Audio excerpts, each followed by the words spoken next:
Hey everybody, welcome to a beautiful fall afternoon here in Milwaukee, Wisconsin. Thought I'd take you for a quick run in the 1969 Shelby GT350 Convertible. Factory 4-speed car, Gulfstream Aqua, fantastic ownership history, original unrestored car, again original paint, original interior, all original drivetrain, although the engine has been rebuilt, which you would want, of course. But here, I'll show you how it works and runs and starts and take you for a quick run here. It's cold. I just pulled it 75 feet out of the garage, so starts right up, fast idles. I have the, I don't know if you can see it, I have the parking brake on. The parking brake warning light flashes. I will release the parking brake and that goes out.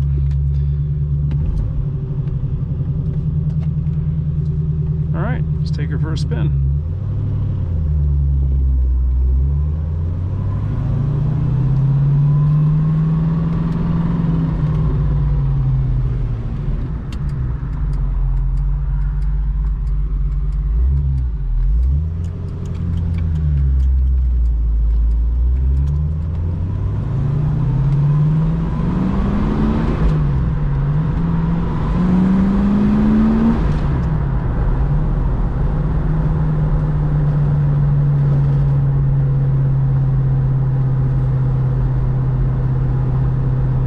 Very nice, very smooth. The current owner is a fanatic about having things completely dialed in, working as good or better than new. The clutch has to be smooth and no chatter. The shifter has to be perfect. So everything has been gone through. All those mechanical systems have been sorted. The rim below steering wheel works. All the lights work.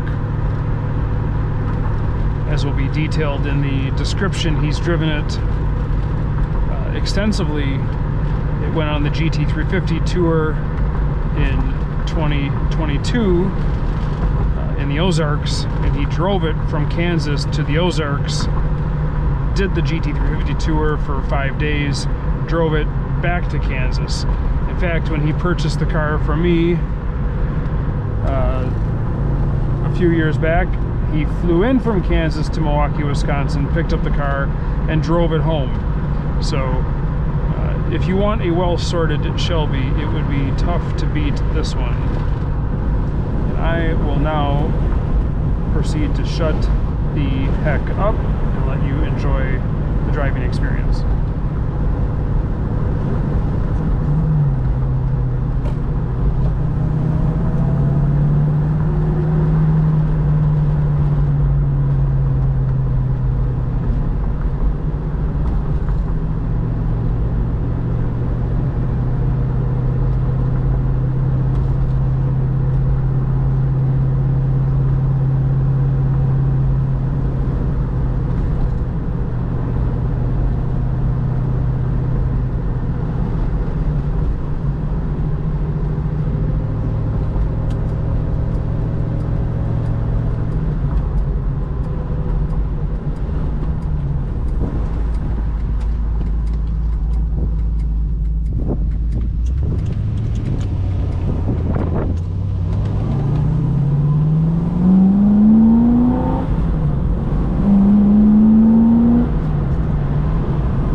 Then I can say, oh hey, it's me again.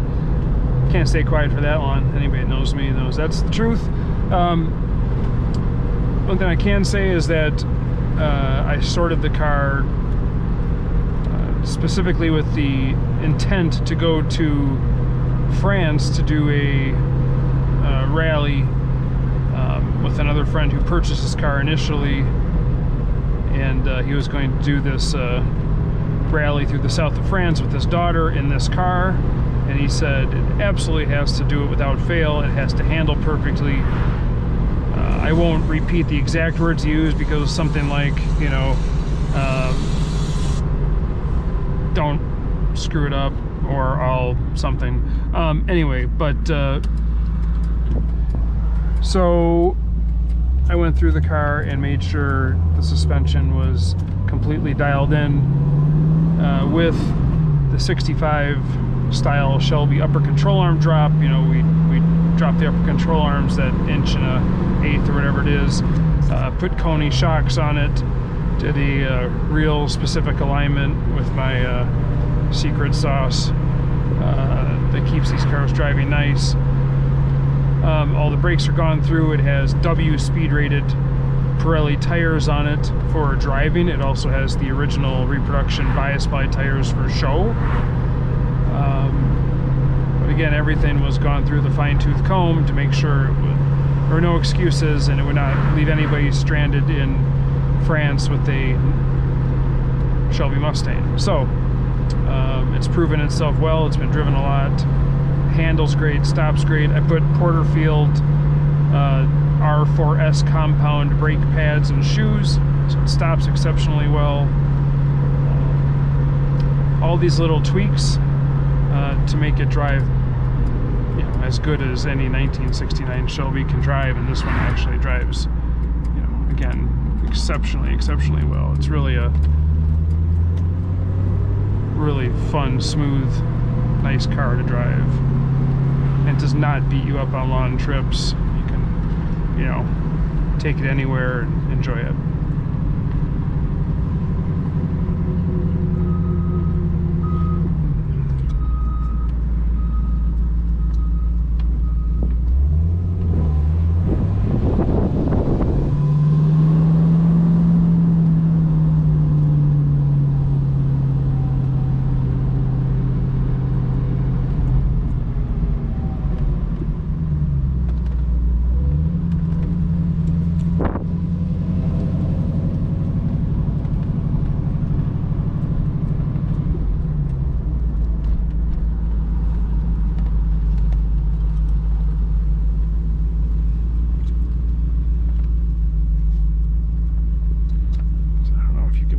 Up, but you know, all the gauges work, idles perfectly, runs dead cool.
So I hope that gives you some idea of how nicely this car runs and drives. And I will also do a walk around video and put up a bunch of good pictures of it, so you can review the finer points. And if you have any questions, of course, as always, feel free to reach out, send me a note. I'm happy to answer any and all questions to the best of my abilities, take more video, take more pictures, meet anybody in person to show them the car real time. Again, thanks for checking it out, and take care, everybody.